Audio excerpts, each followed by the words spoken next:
Hello, कैसे हो बच्चों? All fine? चलो ग्रेट। तो आज का जो टॉपिक है वो है टेंशन फोर्स।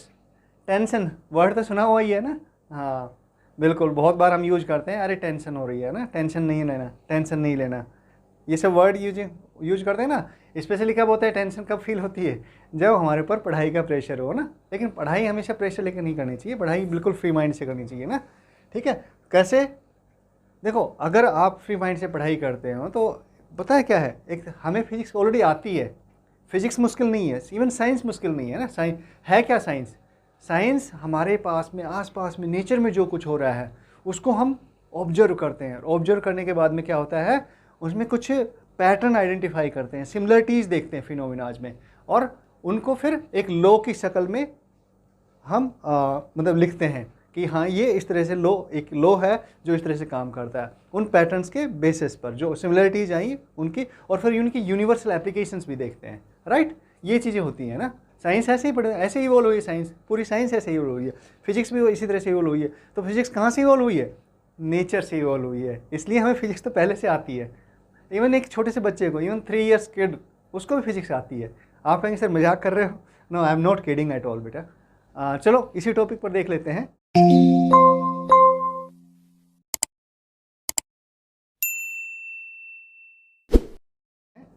सपोज कि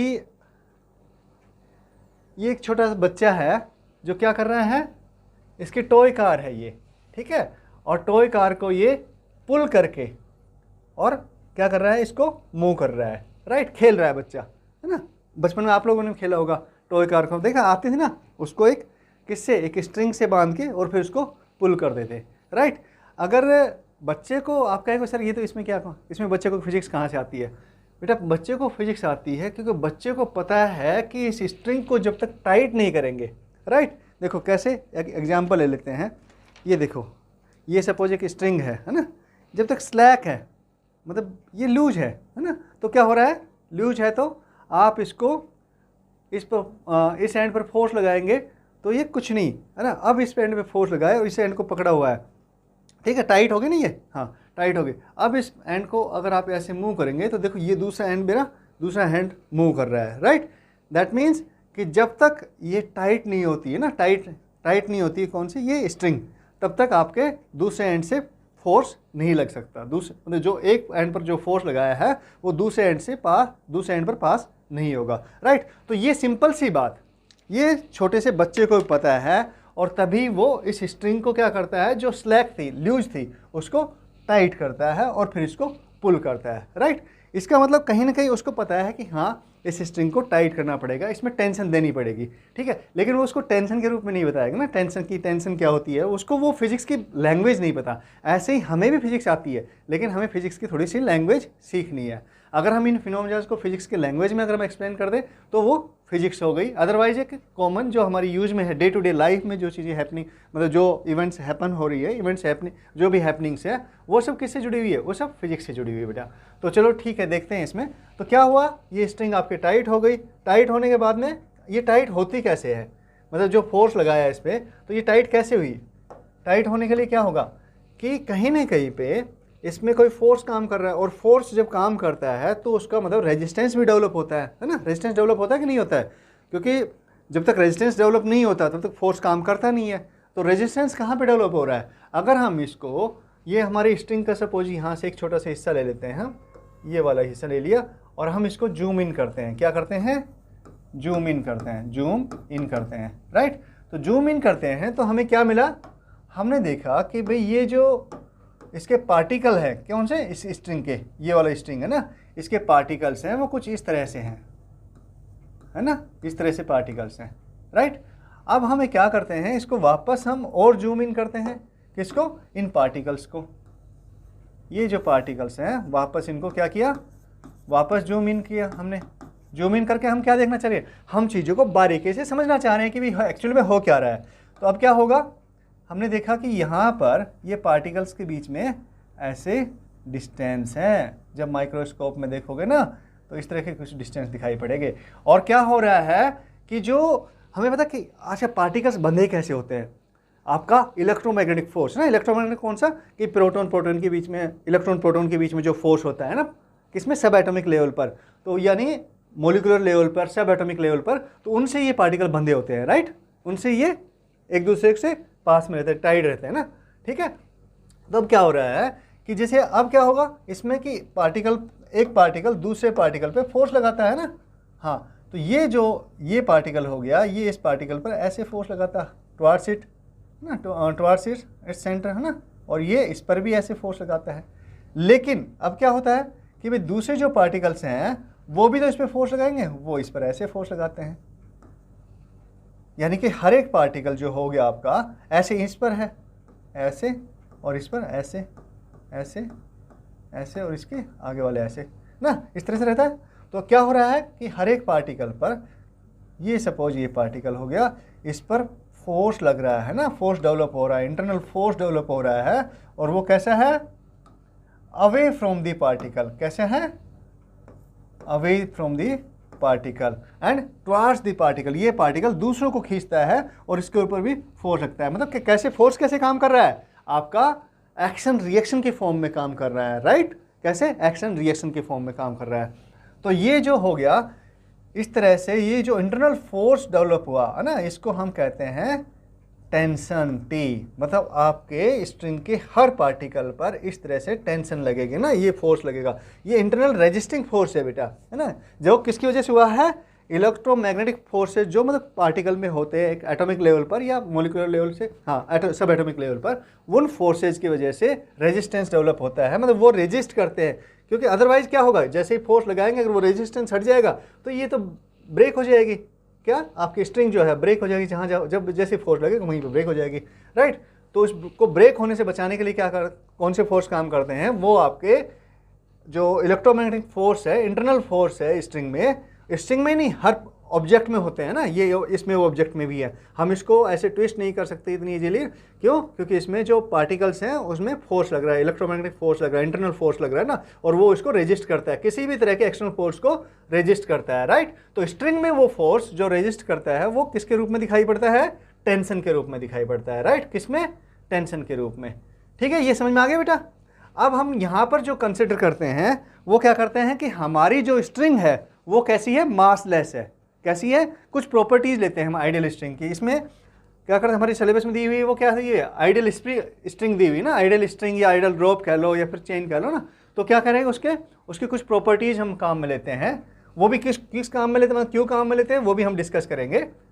तो ये है, अच्छा आज के इसमें टॉपिक में इसमें पढ़ के आ रहे हैं, हम डिस्कस क्या कर रहे हैं, एक तो टेंशन होती कैसे, मतलब कैसे प्रोड्यूस होती है उसको हम समझ रहे हैं, वो हमने समझा अभी, ठीक है। फिर टेंशन हमारी जो अप्लाई कैसे करते हैं हम, कैसे कि भाई जो क्वेश्चंस हमें दिए होते हैं ना कि किस तरह से टेंशन अप्लाई करते हैं, और किस हिसाब से टेंशन, जो पुली, स्पेशली पुली वाले देखा ना, ये वाला एग्जाम्पल हमने देखा शुरू में, देखो ये वाला जैसे ना, ये पुली होती है ना, इसको भी आइडियल पुली लेते हैं, स्ट्रिंग होती है, मास होती है, इस तरह के सिस्टम बनाते हैं ना, हाँ, उनमें जो इस स्ट्रिंग में कितनी टेंशन होगी, यहाँ पर कितनी टेंशन होगी, यहाँ पे कितनी होगी, इस स्ट्रिंग में कितनी टेंशन होगी, ये सब जो कैलकुलेशंस हैं ये सब करते हैं, ये आज के लेक्चर में हम सीखने वाले हैं कि कैसे करेंगे, राइट, ओके। तो ये हमारा एग्जाम्पल क्या था, देखो हम हाँ आइडियल रोप की बात कर रहे थे, तो ये कहते हैं कि हम मासलेस है, लेकिन वास्तव में क्या स्ट्रिंग मासलेस है, नहीं, मासलेस तो नहीं होती, कुछ ना कुछ मास तो होता है सर, है ना, हाँ। फिर मासलेस क्यों मानते हैं हम, मास को इग्नोर क्यों करते हैं, क्योंकि इसमें क्या है कि जो हम जिन ऑब्जेक्ट्स को पुल कर रहे हैं उनका जो मास देखें और जो स्ट्रिंग का मास देखें तो वो नेग्लिजिबल बनता है ना, यानी कि स्ट्रिंग का जो मास है that is much smaller than the object mass, right, इसलिए हम इनको मासलेस कर लेते हैं, जो हम और कॉम्प्लिकेशंस, इससे हम कैलकुलेशंस के जो हमारे कॉम्प्लिकेशंस बनते हैं उनसे हम उनको इग्नोर कर देते हैं, राइट, कैसे, मासलेस इसको कंसिडर करके। दूसरी अनस्ट्रेचेबल, अगर ये अनस्ट्रेचेबल, अगर स्ट्रेचेबल हो स्ट्रिंग, है ना, स्ट्रेचेबल हो तो क्या होगा बेटा, ये ऐसा होगा कि जैसे इसमें हमने समझा था, तो ये जो पार्टिकल है इनमें इक्वल डिस्टेंस नहीं बचेगी, क्या होगा, कहीं से जहाँ से ज़्यादा स्ट्रेच हो गया तो वहाँ पे डिस्टेंस इन पार्टिकल्स के बीच में बढ़ जाएगी, तो दैट मीन्स कि वहाँ पे जो टेंशन आएगी वो कुछ अलग हो जाएगी, रेजिस्टेंस फोर्स जो डेवलप होगा वो कुछ अलग होगा, राइट। और जो जहाँ पर पास में है पार्टिकल्स वहाँ पे हमारा रेजिस्टेंस फोर्स जो अलग होगी, यानी टेंशन अलग होगी। तो हम क्या कंसिडर करते हैं, हम ये कहते हैं कि भाई स्ट्रेचेबल नहीं, स्ट्रिंग कैसी होनी चाहिए, हाँ लिटिल बिट स्ट्रेच होगा, लेकिन उसके बाद में फिर वो स्ट्रेच फर्दर स्ट्रेच नहीं होगी, राइट। हाँ, तो हम कहते हैं कि अनस्ट्रेचेबल है, राइट। ऐसे ही इनफाइनाइट स्ट्रेंथ, अगर हमारी इनफाइनाइट स्ट्रेंथ होती नहीं है वैसे बाय द वे, किसी भी रोप की, है ना, चाहे वो स्टील की बनी हुई रोप क्यों ना हो, उसकी भी इनफाइनाइट स्ट्रेंथ नहीं होती है। लेकिन हमारी जो प्रॉब्लम्स दी होती है, हम उसमें अज्यूम करते हैं कि भाई रोप हमारी टूटेगी नहीं, ब्रेक नहीं होगी, राइट। तो कैसे लेंगे हम उसको, लेंगे कि भाई उसकी स्ट्रेंथ इतनी इनफ है कि वो ब्रेक नहीं हो रही, जब तक क्वेश्चन में खुद से नहीं दिया हो, प्रॉब्लम में आपको प्रॉब्लम में दिया नहीं हो कि भाई हाँ वो ब्रेक कर रही है, ब्रेकिंग स्ट्रेंथ अगर उसकी दी है तो फिर एक अलग तरह की प्रॉब्लम बन जाएगी, वो उसको मेथड सोल्व करने का मेथड अलग हो जाएगा। लेकिन अगर नहीं दिया है कुछ भी तो हम मानेंगे कि उसकी इनफाइनाइट स्ट्रेंथ है।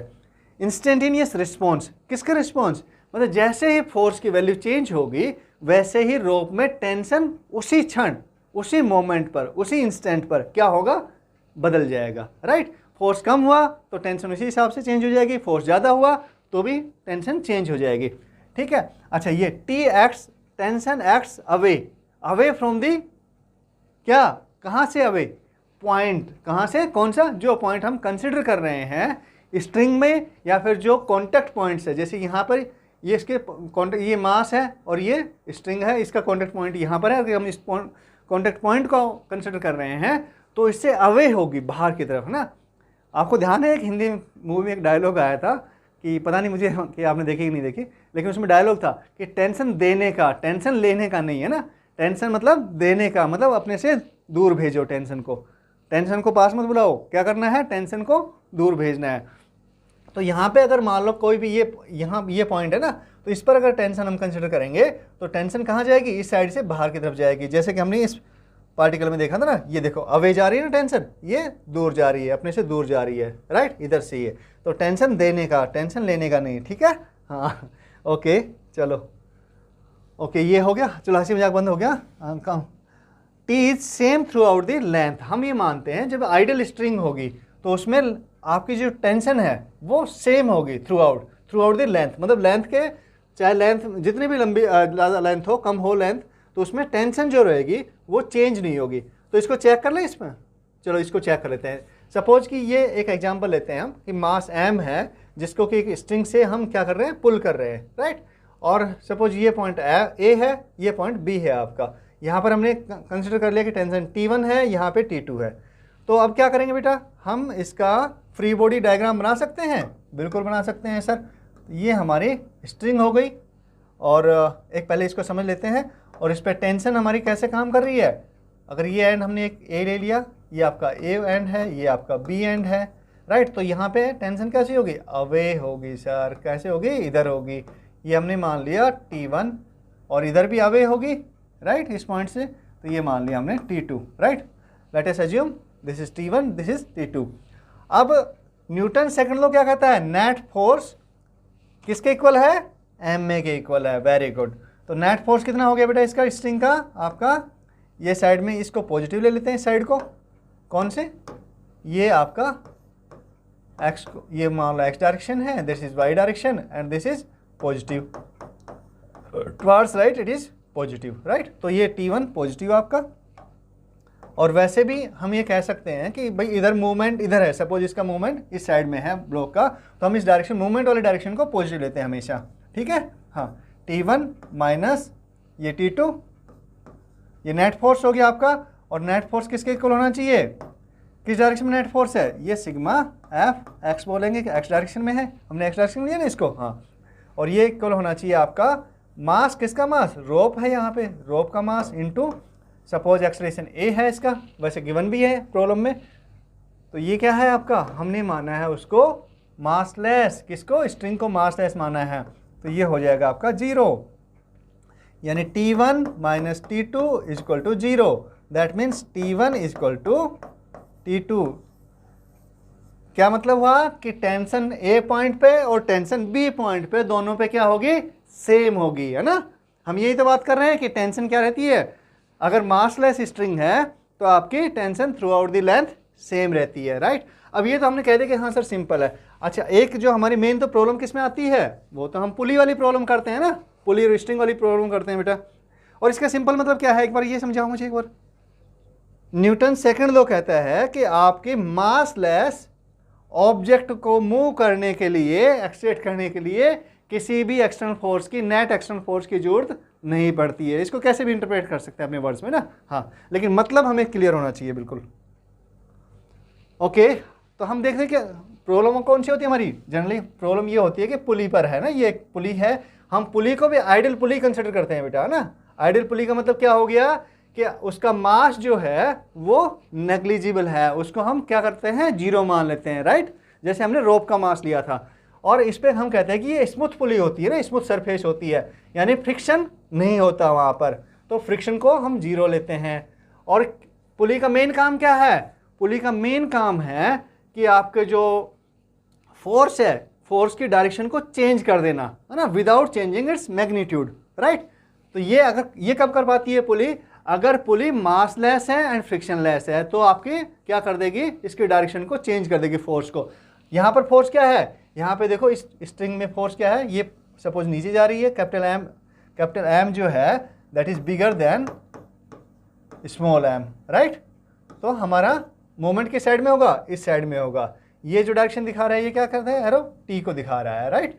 टी कहाँ पर होता है भाई, ये पॉइंट हमने कंसिडर किया, तो अवे फ्रॉम दी क्या, away from the contact point, right. ये ऐसे होता है। तो ये देखो यहाँ पे सपोज T1 है, यहाँ पे T2 है, और आपका T1 फोर्स जो है ये इसको क्या कर रहा है, स्ट्रिंग के साथ में, मतलब पुली क्या कर रही है, इसको, इसकी डायरेक्शन को चेंज कर रही है। यहाँ पे T1 की डायरेक्शन ये है, T2 की डायरेक्शन ये है, राइट। लेकिन T1 और T2 का हम कह रहे हैं कि मैग्नीट्यूड भी सेम होता है, तो इसको चेक कर ले। हाँ बिल्कुल सर, कर सकते हैं। कैसे, चलो हम एक काम करते हैं कि पहले ये मान लो हमारी क्या है, ये वाला स्ट्रिंग का ये वाला पोर्शन है, ये वाला पोर्शन, राइट। ये वाला पोर्शन स्ट्रिंग का हमने ले लिया है, राइट। अगर और इस पर क्या हो रहा है, वो उस पर पुली पर है ये, तो मान लेते हैं टेंशन कितनी है, इधर टेंशन T1 है, इधर टेंशन कितनी है, इधर टेंशन T2 है, राइट। और हॉरिजॉन्टल से सपोज ये एंगल बना रहा है, कितना एंगल बना रहा है, ये यहाँ से हॉरिजॉन्टल से ये थीटा, और ये इधर ये भी थीटा एंगल बना रहा है। तो इसका कंपोनेंट ले सकते हैं बेटा। ये डायरेक्शन में कौन सा फोर्स है, वैसे एक बार देख लेते हैं। नॉर्मल फोर्स आएगा पुली पर, यहाँ पर upward direction normal force, right. Mass इसका नेग्लिजिबल है, तो इसका जो कंपोनेंट आ गया वो आ गया T2 कोस थीटा। इसका जो कंपोनेंट आया आपका T1 का वो क्या आया, T1 कोस थीटा, राइट। ये हम समझने के लिए कर रहे हैं ना, हाँ, कि वास्तव में ऐसा होता है क्या। तो ये हम अगर इसको फोर्स को बैलेंस करें और मान लेते फ्रिक्शन कैसे है, सपोज अभी फ्रिक्शन ले रहे हैं हम, है ना, फ्रिक्शन है हमारा, फ्रिक्शन क्योंकि बिना फ्रिक्शन के तो वैसे मोशन होती ही नहीं बेटा ना, फ्रिक्शन होना जरूरी है। अदरवाइज क्या होगा, दोनों सरफेस पे अगर फ्रिक्शनलेस सरफेस है तो स्लिपिंग होगी, ऐसे है ना, स्लिपिंग हो जाएगी, राइट। हाँ स्लिपिंग हो जाएगी, और दोनों सरफेस का स्लिपिंग तो अगर स्किडिंग कब होती है, जब फ्रिक्शन होता है तब भी स्किडिंग होती है, लेकिन आपकी मतलब स्लिपिंग उस तरह से नहीं होती जितनी स्मूथ सरफेस पे होती है, राइट। अगर ये होगा तो पुली रोटेट ही नहीं करेगी, बिल्कुल स्मूथ होगा तो। लेकिन हम मानते, अज्यूम क्या करते हैं, हम अज्यूम यही करते हैं कि फ्रिक्शन जीरो है। पर हम यहाँ पे हम एग्जांपल में ले रहे हैं कि फ्रिक्शन ये एफ है, क्योंकि स्ट्रिंग आपकी इस डायरेक्शन में जा रही है तो फ्रिक्शन फोर्स अपोजिट डायरेक्शन में लगेगा, और ये सपोज ये इसका एक्सेलरेशन है ना, ए गिवन है वैसे, तो हम इसको बैलेंस कर सकते हैं, बिल्कुल कर सकते हैं सर। हॉरिजॉन्टल डायरेक्शन में सिग्मा एफ एक्स देख लेते हैं। चलो ये क्या है आपका, इस डायरेक्शन मूवमेंट है, तो ये लेते हैं कंपोनेंट इसका T2 cos theta minus T1, ये था ना T1 minus T1 cos theta, और फ्रिक्शन भी आपका इस साइड में नेगेटिव डायरेक्शन में है, माइनस एफ। और ये किसके इक्वल होना चाहिए सर, ये होना चाहिए आपका m इंटू ए। एम क्या है, इसका मास, किसका, रोप का मास कितना लिया हमने, जीरो लिया है, इंटू ए यानी जीरो, राइट। यानी that is T2 cos theta minus T1 cos theta minus F is equal to zero. ये हमारी पहली इक्वेशन आ गई, राइट। अब हम अगर मान लो पुली को भी कंसिडर कर लेते हैं, पुली को अगर हमने कंसिडर किया तो पुली में क्या हुआ बेटा, देखो एक बार बताओ मुझे। ये सेक्शन ले लिया हमने पुली का भी, ठीक है। तो पुली मूव रोटेट कर रही है, पुली कैसे रोटेट कर रही है, ये वाला सेक्शन ले लिया, इतना सेक्शन है यहाँ पर, तो रोटेट कर रही है कैसे, इस डायरेक्शन में रोटेट कर रही है, राइट। ये मान लो पुली का सेंटर है, तो इस डायरेक्शन में रोटेट करें ना, क्लॉकवाइज डायरेक्शन में। दैट मीन्स कि फोर्स कहाँ पे है, फोर्स और इसका एक्सेलरेशन इस पॉइंट पे ले लेते हैं, जो कॉन्टैक्ट पॉइंट हमने लिया था उस पर ए है, ए ही होगा सेम। तो क्या होगा, फोर्स इस डायरेक्शन में है, दैट मीन्स एक्सेलरेशन इस डायरेक्शन में है, तो फोर्स भी किस डायरेक्शन में होगा, जिस डायरेक्शन में एक्सेलरेशन है उस डायरेक्शन में क्या होगा, नेट एक्सटर्नल फोर्स होगा, राइट। तो इसका मतलब, और इस पर फोर्स कौन सा है, इस पर तो सर T1 T2 तो रोप में फोर्स है, इस पर तो कोई फोर्स नहीं है ना, पुली पर तो नहीं है ना, पुली पर कौन सा फोर्स है, एक ही फोर्स हो सकता है, वो कौन सा, वो आपका फ्रिक्शन फोर्स हो सकता है, राइट। तो फ्रिक्शन फोर्स किस डायरेक्शन में होगा, जिस डायरेक्शन में ए है उस डायरेक्शन में आपका फ्रिक्शन फोर्स होगा, तो इधर फ्रिक्शन फोर्स होगा। दैट मीन्स नेट फोर्स क्या है, फ्रिक्शन फोर्स है, और ये किसके इक्वल होगा, चलो यहाँ पे नहीं, इसके इक्वेशन यहाँ पे लिखते हैं, इधर नेट फोर्स कितना होगा, नेट फोर्स क्या है, फ्रिक्शन फोर्स है, और फ्रिक्शन फोर्स किस पे होगा बेटा, किसके इक्वल होगा, ये आपका एम ए के, क्योंकि ये नेट फोर्स है तो ये एम, और एम क्या है, मास of pulley into A for acceleration, right. अब हम ये हमारे पास में पहली इक्वेशन आई थी, ये हमारे पास में दूसरी इक्वेशन आ गई, ये पुली से आ गई, ये हमारी रोप से इक्वेशन आई थी। अब हम देखते हैं, बहुत इंटरेस्टिंग बात है, इसमें सीधा क्वेश्चन बन सकता है, कैसा, असर्शन रीजन का भी क्वेश्चन बन सकता है, और आपकी जो ये मतलब कॉन्सेप्ट है वो भी बहुत इंपॉर्टेंट कॉन्सेप्ट है, अगर आप समझेंगे अभी क्लियर हो जाएगा आपको, देखो है ना, क्वेश्चन फिर गलत नहीं होंगे, इस तरह के जो कॉन्सेप्ट बेस्ड क्वेश्चन बनेंगे ना इस पर, वो गलत नहीं होंगे बेटा, ठीक है। तो अगर मान लो हम कहते हैं कि mass of the pulley is zero, क्या हो गया, mass of the pulley is zero but friction present है, राइट। तो क्या होगा, यहाँ से एफ की वैल्यू जीरो आ जाएगी, और आपका देखो क्या होगा, आपका यहाँ पे एफ जीरो, यहाँ से एफ क्या हो जाएगा zero, if M P is equal to mass of pulley is zero then F is equal to zero, यहाँ से किस पर, पुली पर, और क्या होगा, फर्स्ट इक्वेशन से इस इक्वेशन में हम इसकी वैल्यू रख देंगे फर्स्ट इक्वेशन में, तो आपका आ जाएगा T2 cos theta minus T1 cos theta minus zero is equal to zero, that means T1 is equal to T2, यानी कि क्या होगा, टेंशन दोनों साइड में इक्वल हो जाएगी। अगर मास पुली का जीरो है तो जितना फोर्स इधर है उतना ही फोर्स पुली ने इधर ट्रांसफर कर दिया, है ना, क्लियर है। अब हम कहें कि पुली हमारी स्मूथ है भाई, बिल्कुल है ना, स्मूथ है, स्मूथ पुली है, तो इसका मतलब क्या हो जाएगा भाई, पहले ही फ्रिक्शन जीरो हो गया, स्मूथ पुली का मतलब क्या हो गया, फ्रिक्शन यहीं पर जीरो हो गया, तो हमारी फर्स्ट इक्वेशन है वही क्या बन जाएगी, T2 cos theta minus T1 cos theta is equal to zero, और that means simply T1 is equal to T2। क्या मतलब हुआ कि अगर पुली हमारी स्मूथ है, there is no friction between क्या, पुली एंड रोप, तो क्या होगा, हमारा सेम फोर्स ट्रांसफर होगा बेटा, विदा मतलब सेम मैग्नीट्यूड ट्रांसफर नहीं, सेम फोर्स की डायरेक्शन चेंज हो जाएगी, है ना, डायरेक्शन चेंज हो जाएगी, किसमें, पुली के ऊपर से जब रोप जाएगी तो सेम फोर्स की डायरेक्शन चेंज होगी without changing its magnitude, right. और अगर मान लो पुली का मास जीरो है तो भी सेम कहानी होगी, इसलिए हम क्या करते हैं, आइडियल केस में पुली का मास जीरो लेते हैं और फ्रिक्शन फोर्स को जीरो कंसिडर कर लेते हैं, ताकि हम मान सकते हैं, सेफली मान सकते हैं, safely we can assume that T1 and T2 are same, right. Okay, चलो अब देख रहे हैं, आगे बढ़ते हैं। ये एक ऐसी कंडीशन हो गई जिसमें आपका हम कह रहे हैं कि मास इसका, ये एक एग्जाम्पल दिया हुआ है ना, ये देखो इसको कंसिडर करो कि m मास है, ये रोप से इसको क्या कर रहे हैं, पुल कर रहे हैं ऊपर की तरफ, ये बच्चा पुल कर रहा है इसको, और हम ये कह रहे हैं कि एम ए भी हमें गिवन है, मतलब ए से बी, यानी कि रोप में भी मास है आपका, तो आपका वो that is equal to M, तो ए और बी पॉइंट पर जो टेंशन होगा वो सेम होगा या नहीं होगा, है ना, ये देख रहे हैं हम अभी तक हमने क्या देखा कि भी मासलेस है आपकी रोप, यहाँ पे मासलेस नहीं है, T1 is equal to T B ना, TA is equal to TB, मतलब ए पॉइंट पर जो टेंशन है वो बी पॉइंट पर जो टेंशन होगी उसके इक्वल होगी, या फिर TA is greater then TB, या फिर TA is less than TB। कौन सी कंडीशन ट्रू होगी इस केस में, इसका रोप का फ्री बॉडी डायग्राम ड्रॉ कर लेंगे, तो हमारा M की वजह से फोर्स आपका डाउनवर्ड डायरेक्शन में, आपका जो ये रोप है इसके मास कितना है, M दिया हुआ है, तो इसकी वजह से फोर्स कहाँ लगेगा, डाउनवर्ड डायरेक्शन में, राइट। और let us assume tension eight A point is TA, that is क्या टेंशन देने का है ना, तो यहाँ से ए से कहाँ होगी टेंशन, ऊपर की तरफ होगी, राइट। तो टी ए, राइट, और ए आपका एक्सलेशन ऊपर की तरफ है, लाइक अपर डायरेक्शन में जा रही है ना, तो क्या होगा नेट फोर्स किस डायरेक्शन में है, जिस डायरेक्शन में एक्सलेशन है, राइट।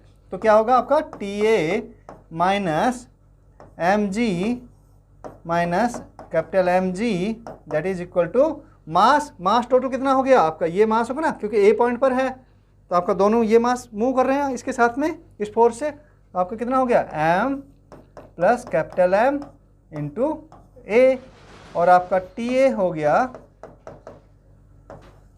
ये प्लस हो जाएगा, ये भी प्लस हो जाएगा, एम प्लस एम कॉमन आ जाएगा आपका जी और प्लस ए, ये आपका टी ए की वैल्यू होगी बेटा, ठीक है। ऐसे ही बी पॉइंट पर अगर हम फ्री बॉडी डायग्राम ड्रॉ करें, कर सकते हैं बिल्कुल। ये सपोज बी पॉइंट है ये आपका, और बी पर नीचे की तरफ फोर्स कौन सा रहा है, एम जी लग रहा है, ये आपका एम जी फोर्स है, और अपवर्ड डायरेक्शन में कौन सा फोर्स लग रहा है बी पर, ऑब्वियसली से टेंशन लग रहा है यहाँ पर इस डायरेक्शन में ना, हाँ। तो that is equal to T B, right, ये पॉइंट बी है, और क्या हो रहा है नेट एक्सलेशन किस डायरेक्शन में है, अपवर्ड डायरेक्शन में है सर, तो क्या होगा आपका T B minus M G equal to M A, that is T B equal to M G plus A. अब बताओ टी ए और टी बी क्या सेम है, नहीं सेम नहीं है sir, T A is greater than T B, बिल्कुल, क्योंकि ये जो टर्म होगी एम प्लस कैपिटल एम है और वहाँ पे कैपिटल एम है केवल ना, जी प्लस ए तो कॉमन है, तो ये कंडीशन हो गई, ये भी गलत हो गई, राइट। तो यानी कि टी ए जब आपकी रोप में मास है ना, रोप मासलेस नहीं है, तो क्या हो रहा है डिफरेंट पॉइंट पर टेंशन आपकी डिफरेंट है, सेम नहीं है ना, जो हमने इसलिए हमने क्या कंसिडर किया था कि भाई हमारी आइडल स्ट्रिंग है और या आइडल रोप है, और उस पर क्या हो रहा है आपका tension through out the length same है, राइट। ऐसे ही चेन का केस हो जाएगा बेटे, यहाँ पर देखो अगर हम इस पॉइंट को ए पॉइंट को लेते हैं, तो यहाँ पर क्या होगा, इतने से पोर्शन का मास है ना, यहाँ पे नीचे की तरफ मास लग रहा है, तो इतना टेंशन होगा, इस मास की वजह से टेंशन होगा, तो वो T1 मान लेते हैं ना, T1 let us assume it is T1, और यहाँ पर अगर हम बी पॉइंट में देखते तो वो इतने चेन के मास की वजह से होगा, ये चेन भी क्या है मासलेस नहीं है, सपोज इसका मास क्योंकि एम मास दिया गिवन है, आपकी लेंथ एल है, राइट। तो क्या होगा आप ऑब्वियसली सर T2 पे टेंशन ज़्यादा होगी as compare to A point, मतलब बी पॉइंट पर टेंशन ज़्यादा होगी as compare to A point, तो T2 is greater then T1 हो जाएगा, है ना। लॉजिक यही है बेटा इसमें जो हमने किया है, ठीक है। चलो अब आगे समझते हैं। देखो ये आपका एग्जाम्पल एक दिया हुआ है कि मास m1 है, ये इस पे इंक्लाइन प्लेन पर अप मूव कर रहा है ना, ये नीचे की तरफ जा रहा है, ए एक्सेलरेशन है सिस्टम मतलब किसका m2 का भी, और सेम क्योंकि स्ट्रिंग तो सेम है, स्ट्रिंग तो बढ़ेगी नहीं, कम भी नहीं होगी उसकी लेंथ, तो जितना नीचे की तरफ आएगा उतनी स्ट्रिंग ऊपर की तरफ जाएगी इधर से, तो इसका एक्सेलरेशन ए है इस डायरेक्शन में, तो इसका एक्सेलरेशन इधर क्या होगा ए ही होगा ऑब्वियसली। तो अब बताओ मुझे अगर इसको क्या मान दे, मास दिया नहीं है किसका, रोप का मास नहीं दिया हुआ है, मासलेस है रोप, तो टेंशन कितनी होगी सर, यहाँ पर भी टी होगी और यहाँ पर भी टी होगी, टेंशन क्या होगी रोप के दोनों साइड में सेम होगी, मतलब इस मास पर भी टेंशन ऊपर की तरफ टी लग रही है और इधर भी टी लग रही है, राइट। हाँ बेटा एक रोप दी हुई है तो आप बिना सोचे क्या कर सकते हैं, tension through out the length क्या कर सकते हैं, सेम कर सकते हैं। डायरेक्शन वो उस पॉइंट पर डिपेंड करेगी कि डायरेक्शन कौन सी लेंगे आप, पॉइंट से हमेशा अवे लेनी है, टेंशन हमेशा देने का लेने का नहीं ना, हाँ वेरी गुड। चलो यहाँ पर देखो इस एग्जाम्पल में क्या दिया है, देखो यहाँ पे एक रोप तो ये हो गई, ये मास m1 और m2 को कनेक्ट कर रही है, यहाँ पर दूसरी रोप जो m2 और m3 को कनेक्ट कर रही है, और जो थर्ड रोप है, थर्ड रोप आपके m3 को और कैपिटल M को कनेक्ट कर रही है थ्रू ए पुली। तो यहाँ पे टेंशन क्या होगी, सपोज ये आपकी हम T मान लेते हैं, तो यहाँ पे टेंशन T होगी, नहीं रोप चेंज हो गई है बेटा ध्यान से, है ना, तो ये T1 है सपोज टेंशन, तो यहाँ पे क्या हो जाएगी T2 मान सकते हैं उसको, T2 कंसिडर कर सकते हैं। हाँ ये T3 है यहाँ पर, है ना, यहाँ पर, तो यहाँ पे कितनी हो गई, ऑब्वियसली सर एक ही रोप है तो T3 होगी टेंशन। इस तरह से हम टेंशन को डिफाइन कर सकते हैं, फ्री बॉडी डायग्राम आप ड्रॉ कर सकते हैं, आपको आता है ना। हाँ आगे क्वेश्चन को सोल्व करने के लिए तो हम भाई टेंशन समझ रहे हैं कि टेंशन कैसे करते हैं ना। हाँ ओके, ये एक एग्जाम्पल देखो, दूसरा आगे एक और एग्जाम्पल है, इसमें आपका m1 मास है, ये एक रोप है और यहाँ पे ये पुली है ना, इस रोप से पुली कनेक्टेड है, अब और हमेशा जब तक गिवन नहीं है तब तक मैंने क्या कहा बेटा कि पुली को और रोप को हम मासलेस ही कंसिडर करेंगे, ठीक है, फ्रिक्शनलेस और मासलेस कंसिडर करेंगे, आइडियल पुली मानेंगे और आइडियल रोप मानेंगे, ठीक है। ओके, सो ये रोप आपकी एक रोप है, ये आपकी दूसरी रोप है, तो दोनों में टेंशन अलग अलग होगा या सेम होगा? सर ऑब्वियसली अलग अलग होगा। मान लेते हैं इस स्ट्रिंग में टी टेंशन है, तो अगर इस पॉइंट पे देखते हैं तो टी आपका ऊपर की तरफ, अगर इस पॉइंट से देखते हैं तो टी आपका नीचे की तरफ, राइट। हाँ, कंसिडर कर सकते हैं ना।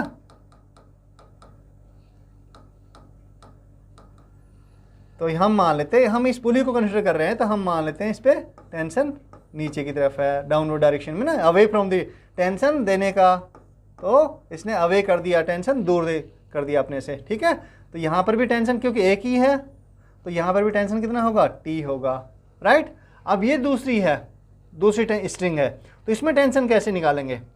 इसमें टेंशन निकालने के लिए हमें इस पुली का फ्री बॉडी डायग्राम ड्रॉ करना पड़ेगा हमें बेटा, ठीक है। तो let us do our work. Free body diagram of, ये पुली 1 है मान लेते हैं, ये पुली 2 है, ऑफ पुली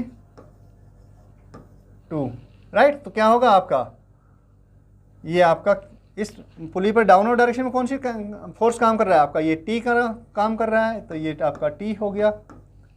और दूसरा ये भी टी नीचे की तरफ काम कर रहा है दूसरे एंड पर, तो ये भी हम इसको टी ले लेंगे, यानी कितना 2t फोर्स काम कर रहा है। और ऊपर की तरफ में इसके अलावा आपका ये फोर्स काम कर रहा है, कौन सा? इस स्ट्रिंग में। और इस स्ट्रिंग का फोर्स कितना मान सकते हैं? मान लेते हैं कि इसमें आपका T1 है, टेंशन है ना। हाँ, तो ये आपका T1 टेंशन हो गया, राइट। अब हमें ये कह रहे हैं कि जो पुली मास सिस्टम है, इससे देखने में क्या होगा, M2 और M3 दो मास है यहाँ पे, ये M1 है, तो ऑब्वियसली हम मान सकते हैं कि M2 + M3 is greater then M1। तो क्या होगा आपका पूरा सिस्टम, ये ऊपर की तरफ जाएगा और ये आपका नीचे की तरफ आएगा, क्या?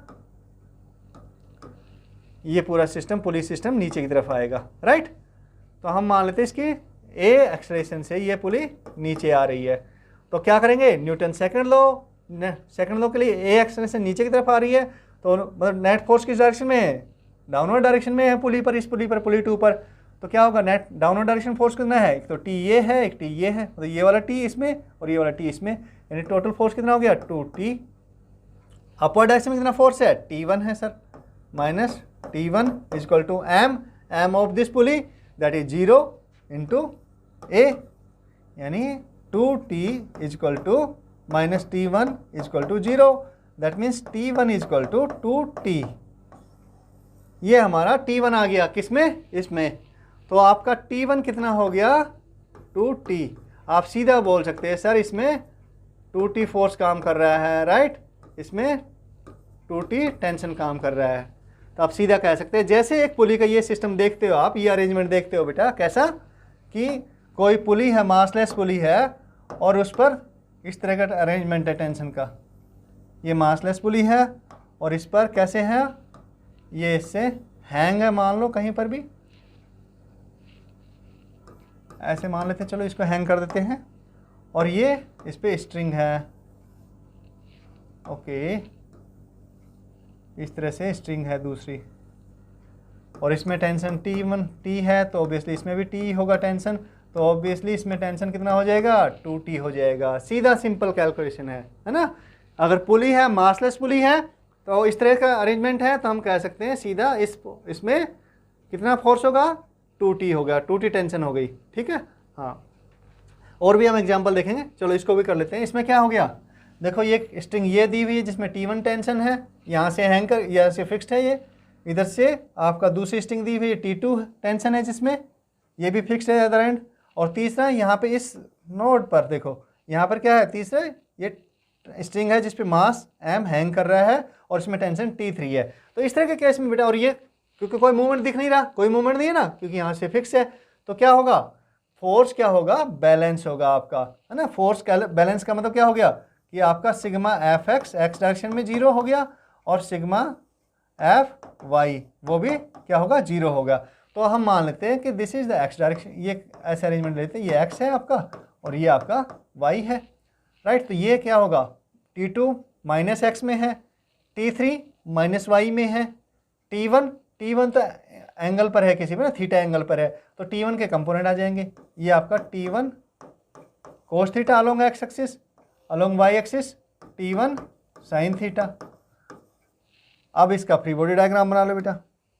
बना सकते हैं, बिल्कुल सर।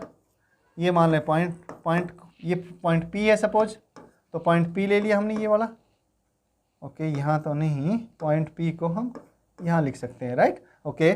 नीचे की तरफ कौन सा फोर्स काम कर रहा है, T3 काम कर रहा है सर इस पॉइंट पर। और आपका चलो इसी हॉरिजॉन्टल डायरेक्शन एक्स पॉजिटिव में T1 कोस थीटा, T1 का कंपोनेंट ले लिया ना, अब T1 को तो हटा देंगे, कंपोनेंट आ गया इसका हमारे पास में। ये इधर T1 sine theta upward direction में, और इधर कौन सा फोर्स है, इधर आपका T2 है। तो बैलेंस कर दो बेटा सीधा, T3 equal to T1 sine theta, T2 equal to T1 cos theta. और T3 को अगर हमारे पास में T3 नहीं गिवन है तो क्या होगा, T3 इक्वल टू, इसका फ्री बॉडी डायग्राम बनाएंगे तो mg नीचे की तरफ, T3 ऊपर की तरफ, that means T3 equal to mg। तो इस तरह से आप कर सकते हो, sigma F X F direction में ले लो, T1 cos theta minus T2 equal to 0, है ना। वाई डायरेक्शन में ले लो, T1 sine theta minus T3 equal to 0, T3 equal to mg। Simple है, ऐसे कर सकते हैं बेटा, ठीक है। अब ये इस तरह का पुली अरेंजमेंट देखो, तो इसमें क्या था, हम देखो ये आपका एक स्ट्रिंग है ऐसे पास हो रही है येलो कलर वाली, ठीक है। तो इसका मान लेते हैं हम, इसमें टेंशन मान लेते हैं T1 है ना, कितना है T मान लेते हैं, चलो T है, तो इधर भी T होगा, यहाँ पर भी T होगा, इधर भी T होगा, और इधर भी T होगा, और यहाँ पे भी T होगा, यहाँ पे भी T होगा, सब जगह पे T होगा, राइट। अब ये पुली है, देखो ये फ्री पुली है, और इस पर स्ट्रिंग इधर जा रही है, तो इस पर एक ऊपर की तरफ T है, इधर से ऊपर की तरफ T है, 2 T हैं ऊपर की तरफ में, है ना। अपवर्ड डायरेक्शन में कितना है, 2T फोर्स लग रहा है, ये मासलेस है, वही करेंगे, नेट फोर्स इक्वल टू 0। तो ये किससे बैलेंस होना चाहिए, ये इससे बैलेंस होना चाहिए, तो कितना होगा आपका, ये टेंशन 2T आ जाएगा, राइट। किस में निकालना था हमें, इसी में कैलकुलेट करना था, कर सकते ना, वही सिस्टम है जो हमने पिछले लिए था। अगर आप इतने पोर्शन को कंसिडर करते हो तो क्या होगा, आपको देखेंगे कि भाई, क्योंकि इसका जो एक्सलेशन चाहे कुछ भी हो बेटा, एक्सलेशन से नहीं घबराना है, क्योंकि इसका मास क्या है, पुली का हमारा 0 है, मास लेस है ये, ठीक है, वेरी गुड। अब इसमें देखो, इसमें तो 3 स्ट्रिंग लगी हुई हैं, एक तो स्ट्रिंग ये वाली है ग्रीन वाली, एक देखो ये आपकी पर्पल हो गई, और एक येलो स्ट्रिंग हो गई। तो क्या मान सकते हैं, मान लेते हैं हम ये आपका ए एक्सलेशन से ऊपर जा रहा है मास ना, क्योंकि एम क्या है, कैपिटल एम आपके स्मॉल एम से ग्रेटर है, तो इसमें टेंशन ले लेते हैं, टी है आपका, क्या है टी, इधर भी मान लेते हैं टी है, टी हो गया, इधर भी टी हो गया, इधर भी टी हो गया, राइट। तो ये क्या हो गया, इस पुली पर आपका टी इधर, टी इधर, तो ऊपर कितना हो जाएगा, 2T हो जाएगा। तो यहाँ पे 2T, यहाँ पर भी 2T, राइट। तो इसमें ऊपर की तरफ जो स्ट्रिंग जिसको सपोर्ट कर रही है इस पुली को, वो क्या होगा, 2T इधर, 2T इधर, तो 4T हो गया, 4T, और इधर भी 4T, ये इधर भी लगेगी टेंशन बेटा ना, हाँ ऐसे भी कंसिडर कर सकते हो आप, कोई दिक्कत नहीं है। और इधर भी आपका, अगर इसमें देखें, इस मास पर देखें तो ऊपर की तरफ लगेगी 4T। तो इसका इस मास पर कितनी टेंशन लग रही है, और यहाँ पे कितनी है, इस वाले में 2T है, कितनी 2T है। तो टोटल कितना हो गया इसका, तो ऐसा शेप बना, इसका डायग्राम बना लेगा, चलो फोर्स डायग्राम बना लेते हैं, एम है ये, तो ये आपका 4T, ये 2T, और ये T, यानी कि कितना हो गया आपका, that means 4T plus 2T plus T कितना हो गया आपका पॉइंट। अगर इसका फ्री बॉडी डायग्राम बनाए तो ये आपका mg, that is mg in downward direction, and 2T plus 4T 6T plus T 7T in upward direction, right. अगर मूवमेंट इसका कहाँ पर है, डाउनवर्ड डायरेक्शन में है, तो आपका मान लेते हैं एक्सप्रेशन से, तो mg minus 7T equal to m a, ये इक्वेशन बन जाएगी। क्या माना हमने कि a आपका डाउनवर्ड डायरेक्शन में है। अगर वो ऊपर की डायरेक्शन में जा रहा है तो ये बिल्कुल नीचे की तरफ आएगा बेटा, ठीक है। इस तरह से हम इसको टेंशन को करते हैं। क्या किया हमने भाई, मासलेस है आपकी पुली, यहाँ तो यहाँ का इसमें टी है, इसमें टी है, नीचे की तरफ दोनों साइड में, तो क्या होगा ऊपर में जिसमें सपोर्ट हो रहा है उसमें डबल हो जाएगा टेंशन, दोनों जुड़ जाएंगे ना, 2T हो जाएगा। यहाँ पे 2T है, यहाँ पे 2T है, तो 4T हो जाएगा। और सेम स्ट्रिंग है तो आप उसमें थ्रू आउट द लेंथ क्या रहेगा, टेंशन सेम रहेगी। Very good. चलो एक आधा एग्जाम्पल और कर लेते हैं बेटा।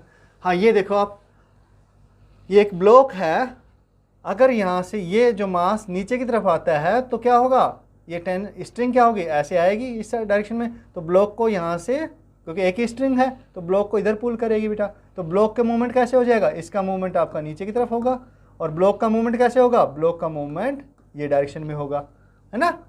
Very good. पहले तो हम इसको समझ लेते हैं, राइट। ये आपका फिक्स एंड है, 2 पुली 3 पुली दी हुई है, एक पुली इस पर इस ब्लॉक पर है और 2 पुली यहाँ पे फिक्स है, ठीक है। अब देखते हैं इसमें कि कौन कौन से टेंशन काम कर रही है। तो देखो यहाँ पे हम टेंशन देखते हैं, इसमें आपका मान लेते हैं इसमें टेंशन T है, किसमें, आपके रोप में, तो इस ब्लॉक के रिस्पेक्ट में देख रहे हैं हम ना, तो यहाँ पे tension T away from the block, इसको पुल करेगा इधर, है ना। हाँ यहाँ पर भी क्या होगी, यहाँ पर आपकी away from the point T इधर होगी, यहाँ पे T होगी, और ये मास को भी T टेंशन वो करेगी क्योंकि एक ही स्ट्रिंग है, तो बिल्कुल सही बात है ना। तो कैसे बनेगा डायग्राम, देखो, ओके, थोड़ा समझने के हिसाब से बना लेते हैं इसको।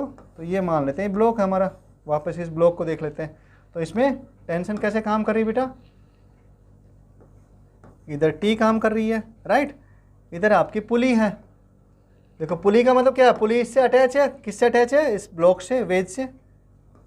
ये आपकी पुली है मान लो, था ये अटैच है,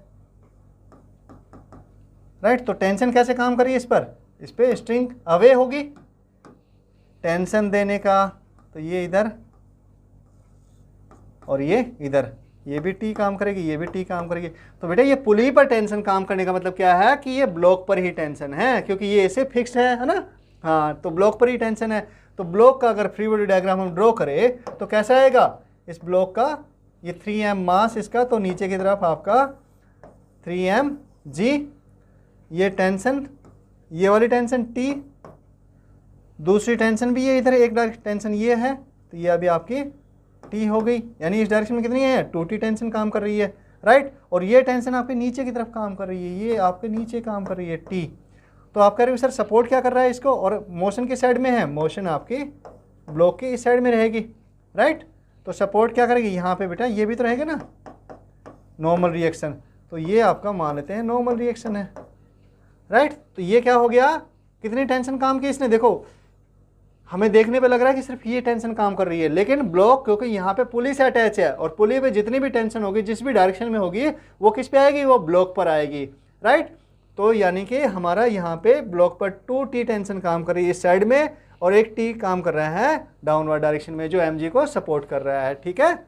इस तरह से हमें टेंशन का ये जो डायग्राम बनते हैं इस तरह के, इनमें थोड़ा सा ध्यान देने वाली बात आती है बेटा। चलो एक एग्जाम्पल और देख लेते हैं इसमें। देखो ये यहाँ पर एक क्या है, ये ब्लॉक, ये वेज है, एक वेज वाइट कलर से जो दिख रहा है ना आपको, ये वेज है जिसका मास m है, राइट। और एक ब्लॉक मास m है, स्मॉल m मास है जिसका, ये आपका एक स्ट्रिंग से ऐसे 2 पुली की हेल्प से इस तरह से अरेंज किया गया है, राइट। तो क्या होगा कि m नीचे की तरफ जाएगा, है ना, m कैसे जाएगा, ऐसे जाएगा, क्योंकि ये तो ऑलरेडी ग्राउंड पे है, तो m नीचे की तरफ जाने की कोशिश करेगा, mg नीचे की तरफ काम करेगा, m इसका ड्रॉ करना आता है ना, हाँ mg सर नीचे की तरफ काम करेगा, और ये mg कंपोनेंट हो जाएगा mg साइन थीटा, ये कंपोनेंट इसको क्या करेगा, इधर पुल करेगा, तो इसमें टेंशन आएगी, ठीक है। तो टेंशन आएगी तो बेटा हम इस ब्लॉक के रिस्पेक्ट में देखें, इसमें तो हमें पता है कि ये T टेंशन आ गई, सपोज T टेंशन है इसमें, तो T क्या करेगा, T mg साइन थीटा को बैलेंस करेगा, और अगर इसकी मूवमेंट शुरू हो गई इसमें तो mg sine theta minus T equal to ma, इसके लिए तो ये हो जाएगा सिंपल।